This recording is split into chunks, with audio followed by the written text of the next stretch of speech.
North direction में staircase. कई बार लोगों का प्रश्न आता है कि उत्तर दिशा में सीढ़ियां सही हैं या फिर वास्तु का दोष उत्पन्न करती हैं।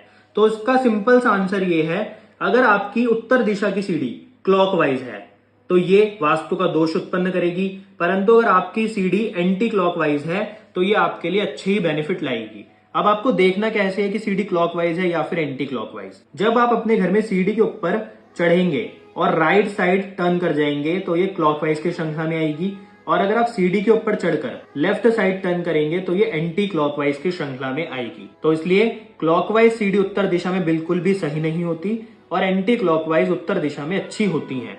ये आपके जीवन में अपॉर्चुनिटीज को ही बढ़ाएंगी। जैसा कि आप इस नक्शे में देख रहे होंगे, उत्तर दिशा में सीढ़ी है और वो क्लॉकवाइज है, तो इनके जीवन में अपॉर्चुनिटीज की समस्या थी। और इसका उपाय भी बहुत सिंपल सा है। वास्तु में जो फ्लूट यानी कि बांसुरी होती है वो कई जगह पर उपयोग होती है और अपने कोर्सेज में हम इसके बारे में पूरा विस्तार से बताते हैं। तो इसलिए अगर आपके घर में भी उत्तर दिशा में सीढ़ी है तो आपको एक बांस से बनी हुई बांसुरी लानी है। चांदी या फिर किसी और धातु की नहीं होनी चाहिए, बांस की ही होनी चाहिए। और उसको अपने घर में जो नॉर्थ में आपकी सीढ़ियां आ रही हैं उसके पहले स्टेप के नीचे आपको उसको गाड़ देना है। तो उससे जो आपके घर में उत्तर दिशा में क्लॉकवाइज सीढ़ियां हैं तो ये आपके जीवन से समस्याओं को खत्म कर देंगी। परंतु अगर यहाँ पर एंटी क्लॉकवाइज सीढ़ियां हैं तो कोई समस्या की बात नहीं है। धन्यवाद।